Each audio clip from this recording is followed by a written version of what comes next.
teori akuntansi. Pada pertemuan sebelumnya kita sudah membahas ya mengenai pendekatan akuntansi sebagai suatu pendekatan prediksi gitu ya, baik itu yang dikemukakan oleh Beaver, kemudian Watt and Zimmerman gitu ya, kemudian juga Foster gitu kan, itu semuanya menyatakan bahwasanya informasi akuntansi punya nilai prediksi gitu ya. Nah, selain itu pada pertemuan kali ini kita akan melihat ya bagaimana akuntansi itu gitu ya, itu punya dampaknya kemana? Ke pengambilan keputusan gitu ya. Maka dalam hal ini agar pengambilan keputusan itu lebih relevan gitu kan, maka akan menghadapi apa yang disebut dengan current value accounting ya, atau juga akuntansi nilai sekarang.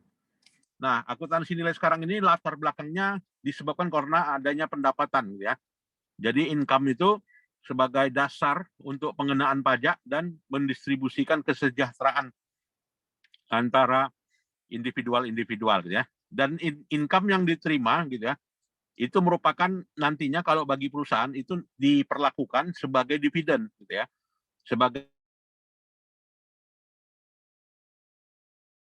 Selain itu juga income itu dipandang sebagai suatu investasi gitu ya. Investasi dan digunakan untuk pengambilan keputusan. Nah, ini menunjukkan bahwasanya semuanya berdampak. Dampaknya kemana? Ke pengambilan keputusan. Nah, the American Accounting Association gitu ya, atau DEA Normative Shareholder Valuation Model itu sebuah komite yang dalam hal ini mendefinisikan laporan eksternal itu adalah sebuah suatu hal yang normatif gitu ya, atau juga suatu hal yang normatif, penilaian normatif yang ditujukan kemana? Ke para pemangku kepentingan. Ya, pemangku kepentingan ini mendapatkan apa? Gitu ya. Mendapatkan yang pertama adalah ya bagaimana future dividen per share gitu ya. Di masa yang akan datang bagaimana dividen per lembar sahamnya? Ya karena apa? Ya karena pendapatan didapatkan gitu ya.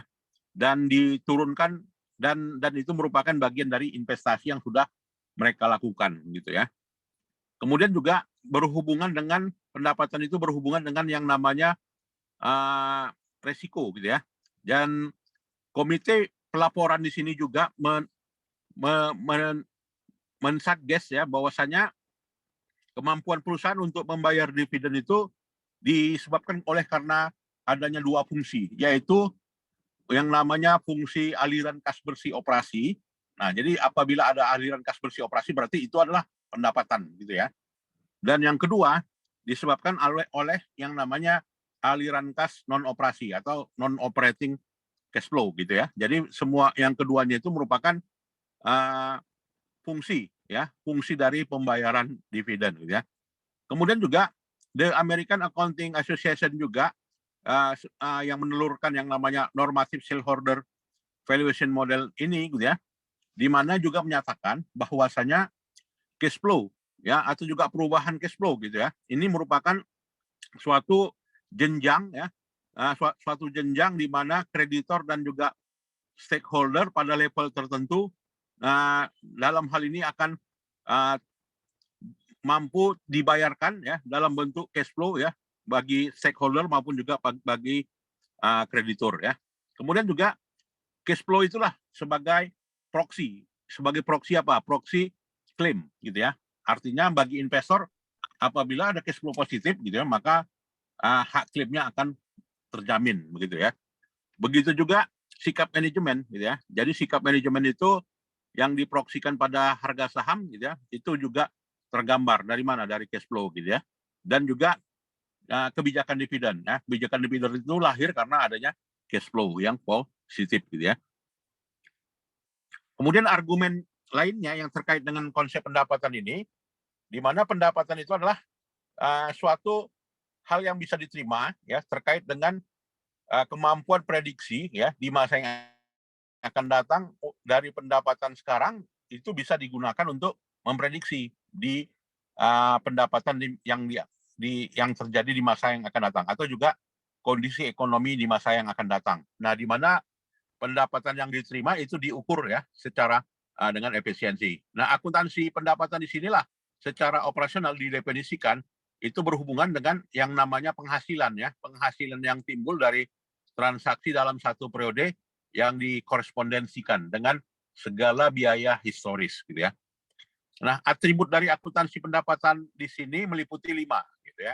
Yang pertama adalah atributnya adalah akuntansi pendapatan didasarkan pada transaksi aktual ya. Jadi apabila ada transaksi aktual, maka akan ada yang namanya accounting income gitu ya. Kemudian juga accounting income di sini ya lahir karena apa? Ya karena ada prinsip yang mengakui yang namanya penghasilan ya, revenue principle gitu ya. Nah itu. Kemudian juga atribut lainnya, accounting income ini juga didasari oleh adanya terminologi yang disebut dengan historical cost ya. Jadi historical cost itu pada akhirnya dalam satu periode itu akan dikorespondensikan ya dengan yang namanya pendapatan yang direalisir. Begitu juga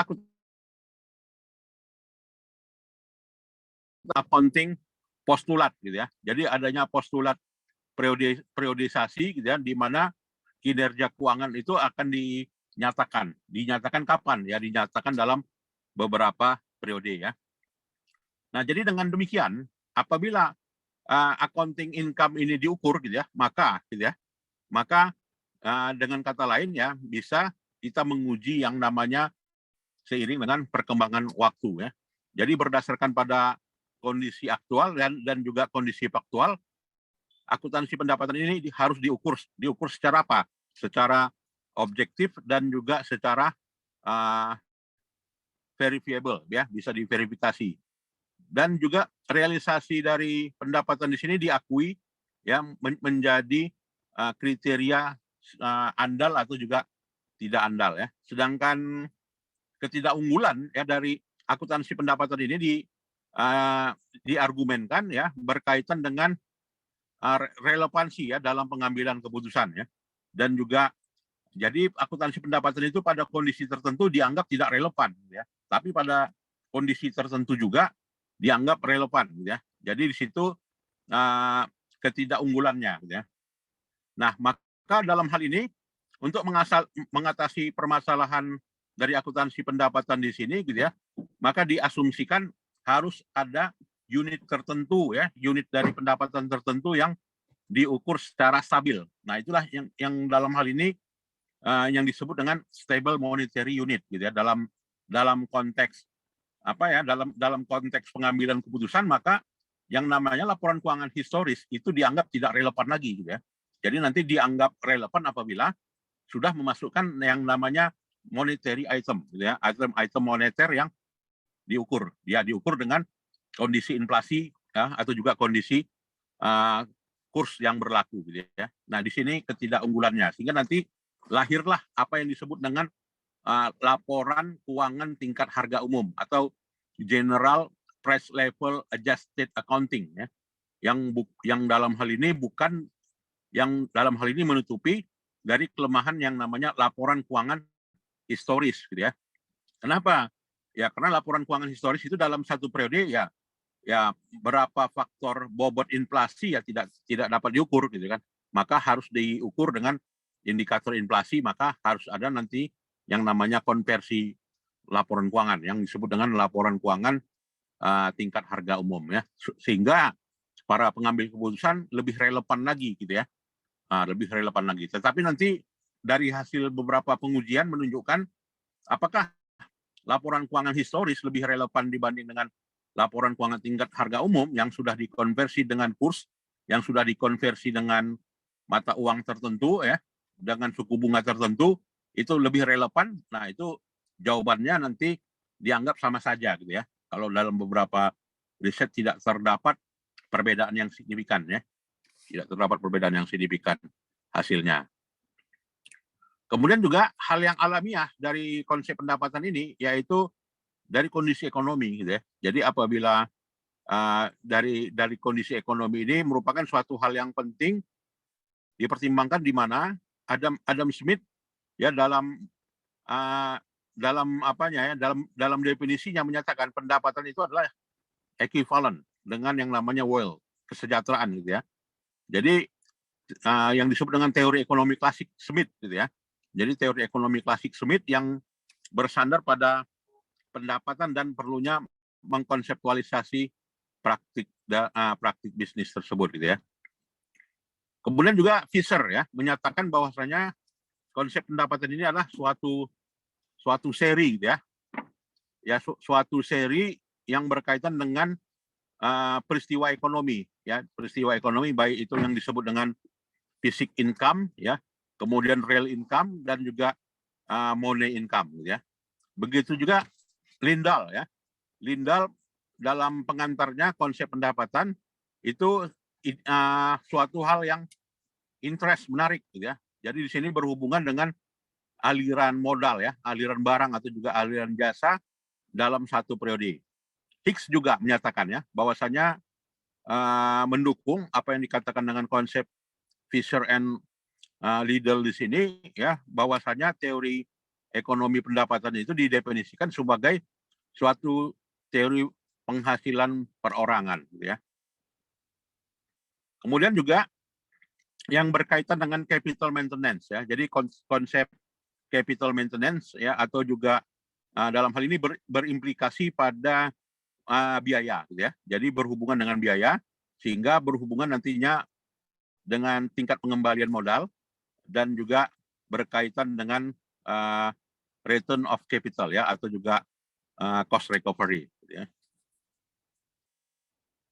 Dan kemudian juga dalam konsep pendapatan ini melahirkan yang namanya kapitalisasi gitu ya. Jadi kapitalisasi itu adalah konsepnya present value di mana dengan konsep kapitalisasi ini dikalkulasikan nilai sekarang itu adalah nilai dari aset gitu ya atau juga dari total aset gitu ya. Nah, dari total aset dalam satu periode yang dipertimbangkan yang namanya faktor suku bunga ya atau disebut dengan faktor bobot ya atau disebut dengan discounted expected cash flow gitu ya. Nah, inilah nantinya kapitalisasi ini melahirkan yang namanya present value accounting dan juga future value accounting ya. Dalam hal ini disebut dengan konsep konvensional ya atau juga bunga gitu ya. Oke ya.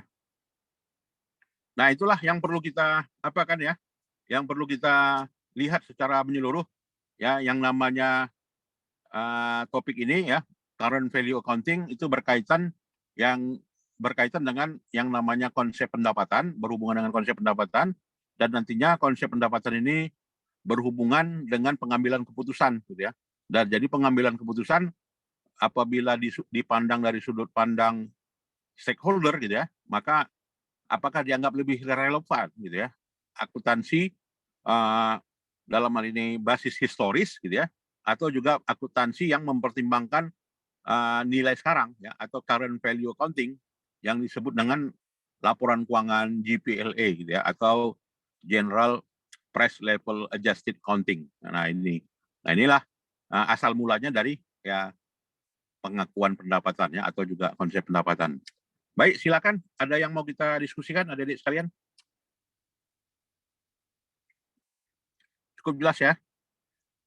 Baik, kalau cukup jelas, saya kira itu saja ya perkuliahan kita sore hari ini.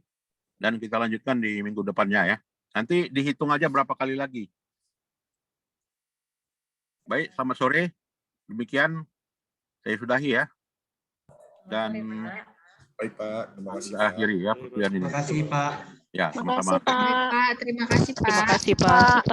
Terima kasih Pak. Ya, boleh meninggalkan ruangan. Terima kasih. Baik Pak, izin Pak. Ya.